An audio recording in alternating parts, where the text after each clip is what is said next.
MLA కాదు, MP కాదు, అధికారం లేదు, ఇంకా పార్టీని పూర్తి స్థాయిలో విస్తరించలేదు. అయినా సరే ఏపీ వివిధ వర్గాలకు ఆశాదీపంలా కనిపిస్తున్నారు జనసేన అధ్యక్షుడు పవన్ కళ్యాణ్. పవర్ స్టార్ రంగంలోకి దిగితే సమస్య పరిష్కారం అవుతుందనే భావన ఏర్పడుతోంది.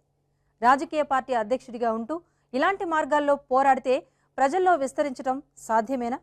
ప్రభుత్వం పట్ల సానుకూల వైఖరితో జనసేన ప్రజల్లోకి చొచ్చుకుపోగలదా? పవర్ స్టార్ స్ట్రాటజీ ఏంటి?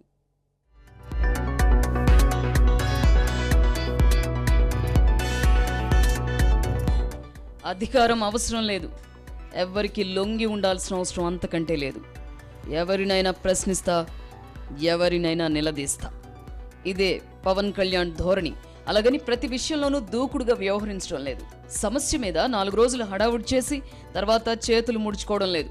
తాను ప్రశ్నించే అంశాల గురించి పూర్తిగా అవగాహన చేసుకోవడంతో పాటు పరిష్కారానికి అందుబాటులో ఉన్న అంశాలపైన పవన్ కళ్యాణ్ అధ్యయనం చేస్తున్నారు. సమస్యల్ని ప్రస్తావించడంతో పాటు వాటి పరిష్కారానికి అందుబాటులో ఉన్న మార్గాల గురించి సూచనలు చేస్తున్నారు. పరిష్కారం కాకపోతే పోరాటం చేస్తానని హెచ్చరిస్తున్నారు. వివిధ సమస్యల మీద పవన్ కళ్యాణ్ స్పందిస్తున్న తీరు ఆయనపై విశ్వసనీయత పెంచుతోంది.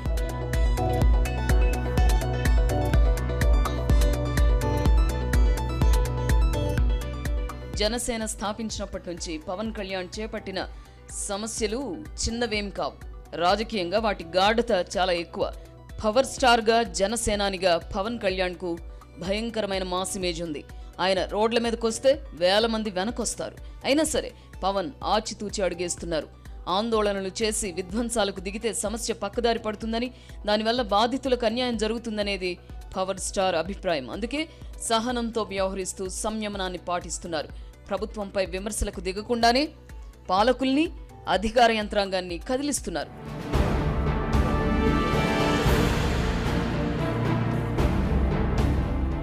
రాజధాని భూముల కోసం భూసేకరణను వ్యతిరేకిస్తూ కాంగ్రెస్, వైఎస్ఆర్ కాంగ్రెస్ పార్టీ ఆందోళనలు చేశాయి.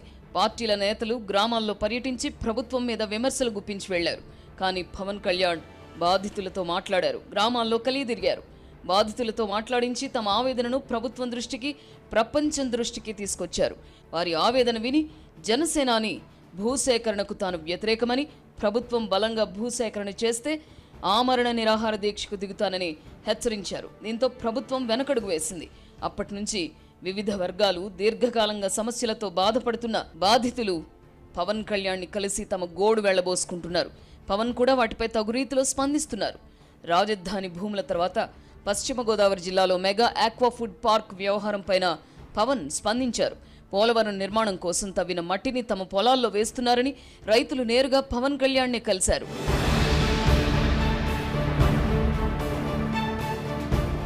చేనేత కార్మికులు కూడా తమ సమస్యల్ని పవన్ వద్దే ప్రస్తావించారు.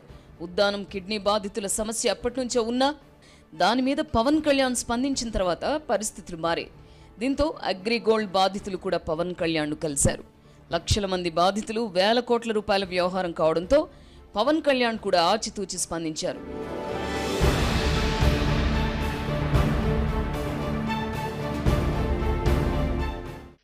ఒకళ్ళ ఏడుపుల మీద, ఇంతమంది ఆడపడుచుల కన్నీళ్ల మీద, ఇంతమంది ఒకరి కష్టాన్ని తాకట్టు పెట్టి ప్రజలకి వాళ్ళ బిడ్డల భవిష్యత్తు మీద పెట్టిన ఇది, ఇక్కడ ఎవరికి డబ్బున్న వాళ్ళు ఎవరిని, అందరూ కూలీ నాలి చేసుకునే వాళ్ళు, చిన్న చిన్న సంపాదన ఉన్న వాళ్ళు, చిన్న చిన్న వ్యాపారస్తులు, వీళ్ళందరి కష్టం, కన్నీళ్లు ఈ ప్రభుత్వం దృష్టికి తీసుకురావాలని చెప్పి దయచేసి వీళ్ళ ఆస్తుల్ని ఏ విధంగా సరే తేలిగ్గా తీసేసుకోవచ్చు, వీళ్ళు చేసిన తప్పుకి, అగ్రిగోల్డ్ ఓనర్స్ చేసిన తప్పుని మనం లబ్ధి పొందొచ్చు అని చెప్పి, ఇలాంటి పరిస్థితులకి మనం అడ్వాంటేజ్ గా తీసుకోవచ్చు అని చెప్పి ఏ ఒక్క రాజకీయ నాయకులకి, ఏ రాజకీయ పెద్దలకు ఉన్నా కానీ చాలా తప్పు చేసిన వాళ్ళు అవుతారు. ఇది మీరు ఇలా చేస్తే ప్రజాగ్రహానికి గురవుతారు. ఖచ్చితంగా దీన్ని బయటకు తీసుకురావాల్సిన పరిస్థితి అయితే వస్తుంది.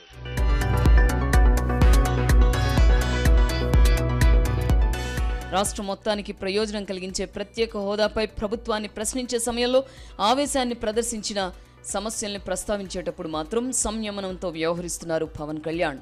సమస్య తీవ్రతను ప్రపంచ దృష్టికి, ప్రభుత్వం దృష్టికి తీసుకురావడం, పరిష్కారానికి అందుబాటులో ఉన్న మార్గాలను సూచించడం, బాధితులకు నేనున్నాననే భరోసా కల్పించడం, ఇది పవన్ కళ్యాణ్ వ్యూహం. బాధితులే నేరుగా తమ ఇబ్బందుల గురించి చెబుతూ ఉండడంతో అది నేరుగా ప్రజల్లోకి వెళ్తోంది, చర్చనీయాంశంగా మారుతోంది. అయితే మరి మా పరిస్థితి వేడి అడగాలి సార్? మేము ఎలా పోరాడాలి సార్? మా డబ్బులు మేము ఎలా తెప్పించుకోవాలి సార్?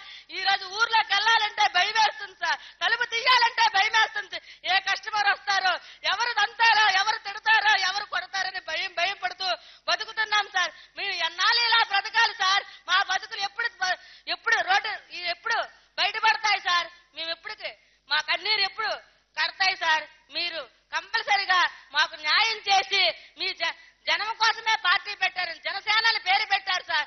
మాకు న్యాయం చేస్తారని మనస్ఫూర్తిగా కోరుకుంటున్నాను సార్. మా కన్నీళ్ళు మీరే కాపాడి మమ్మల్ని అగ్రిగోల్డ్ కస్టమర్లందరినీ కాపాడాలని మనస్ఫూర్తిగా తెలియజేస్తున్నాను. జనసేన ఏ కూటమిలోనూ లేదని, ఏ పార్టీకి తాను వ్యతిరేకం కాదని పవన్ కళ్యాణ్ ఇప్పటికే ప్రకటించారు. వివిధ సమస్యలపై పవన్ స్పందిస్తున్న తీరు ప్రజల్లో జనసేనకు ఆదరణ పెంచుతోంది.